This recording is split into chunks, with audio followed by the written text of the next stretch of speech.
The informal UCO started with good news for Europe and Ukraine. In spring, we have said that we would deliver on the 90 billion loan for Ukraine one way or the other.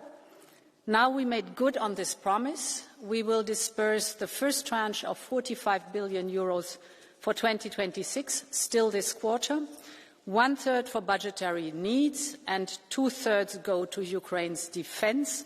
And the first defence package will be on drones from Ukraine to Ukraine, worth some 6 billion euros. So our message is very clear. We will continue our support to the brave Ukrainian people and their armed forces.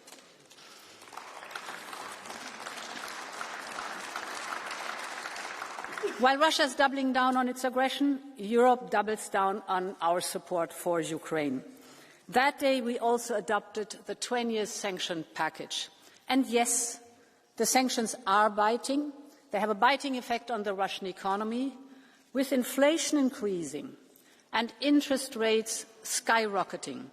The consequences of Russia's war of choice are also being paid for out of Russian people's pockets, so much so that the Kremlin responds in an unusual way by restricting the internet and free communication.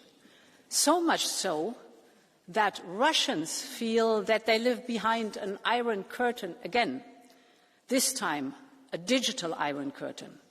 But, honourable members, if history has one lesson, it's that all walls eventually fall. Honourable members, it's been exactly 2 months since the new war in the Middle East began, and we are finally witnessing a lull after weeks of violence. We all want the ceasefire in Iran and Lebanon to hold, with the ultimate goal to re-establish peace and stability through diplomatic means. We were joined in Cyprus by leaders from Egypt, Lebanon, Syria, Jordan, and the Secretary General of the GCC. And this was an opportunity to reiterate our solidarity with partners. Our shared goal is now to see a lasting end to the war. And this includes restoring full and permanent freedom of navigation in the Strait of Hormuz without tolls. And it is equally clear that any peace agreement will have to address Iran's nuclear and ballistic missile program. But there is also a harsh reality we all need to face. The consequences of this conflict may echo for months or even years to come. And this is why energy was on the top of the informal UCO's agenda.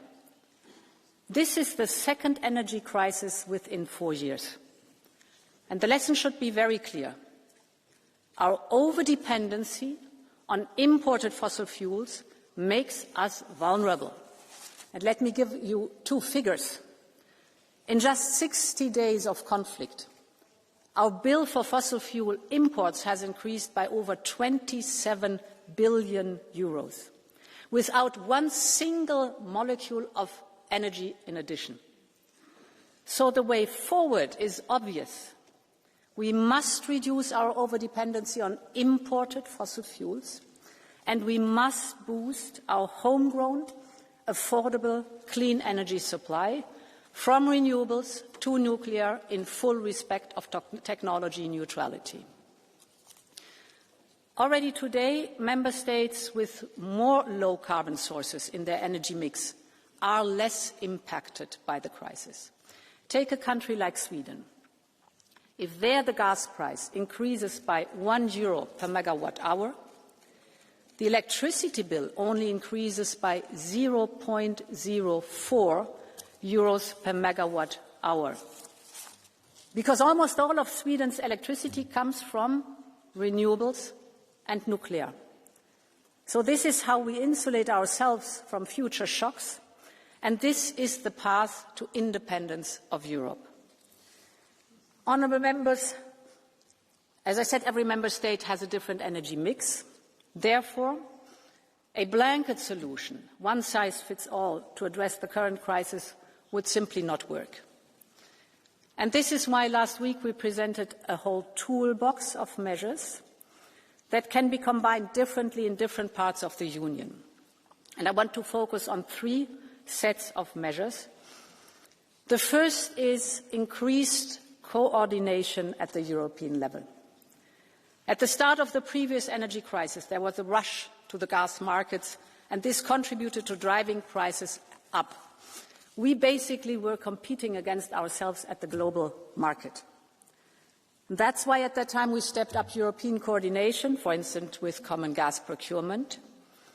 This time we're taking the same approach one step further.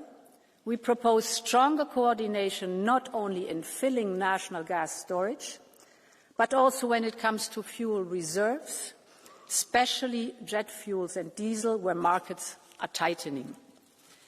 We can be so much more effective if we coordinate the release of oil stocks and if we make sure that refineries can step up production all across our union. Because together we have the market power and we have the industrial might, so let's put it at the service of all Europeans. Second point, we have to protect consumers and businesses. And there is a lesson to be learned from the last crisis. Measures should be targeted to the most vulnerable households and industries only, and we should avoid increasing the demand for oil and gas at this time. Let me give you again a figure. During the last crisis, only 1/4 of the emergency support was targeted to vulnerable households and businesses. In other words, more than 350 billion euros were spent on untargeted measures. And this had a huge impact on member states' finances, and it also undermined the measures to protect those most in need. So let's not make the same mistake again, and let's focus our support where it matters most. And my third point is we must reduce energy demand by modernizing systemic energy use. In the short term, we can do this through a combination of energy efficiency and electrification. But we should also keep in mind that overall we will need energy in abundance, especially because of a rapid scale-up of data centers and artificial intelligence. Since the last crisis, we have already made great progress. In 2022, gas determined our electricity prices for 70% of the time. Today, this is down to 30%. And that is why this time we have avoided the huge price spikes of the previous crisis. But electricity still represents less than 1/4 of our final energy consumption. And this is much lower as, for example, in the United States or China.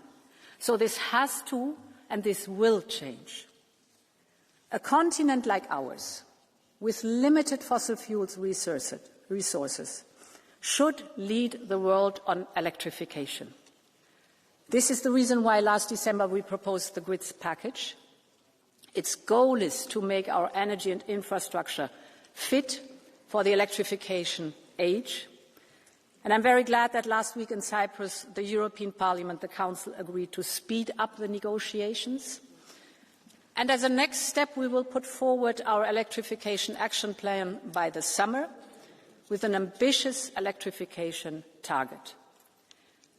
And speaking of finances, in the current European budget, we have set aside almost 300 billion euros for energy, 95 billion of which are not used so far.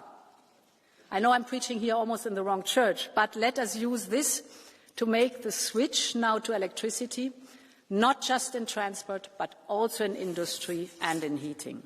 This is not only a matter of affordability and competitiveness. This is also, as we learn in this crisis, a matter of economic security. Thus, speaking of European independence means it is the moment to electrify Europe. And finally, a few words on MFF. We also discussed at the informal council in Cyprus. We all know that the next budget is central to our competitiveness agenda. It can de-risk investment and crowd in private capital. It can fund strategic priorities at real European scale. It can support reforms that make Europe a better place to invest. But we must be lucid about the budgetary equation. From 2028 onwards, we will have to start to pay back Next Generation EU. We need to invest more in our new priorities, like research and development, competitiveness, defence, security, you name it.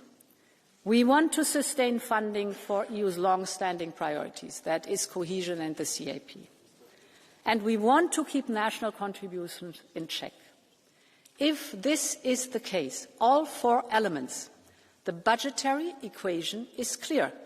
New own resources are indispensable.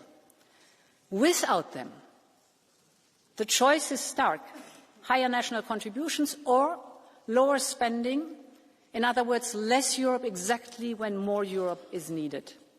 This is why the Commission has proposed a comprehensive package of new own resources, a package that is diversified, linked to our Union's policies, and capable of generating stable revenues over time. This is the only credible way to match Europe's priorities with Europe's means. Thank you very much, and long live Europe.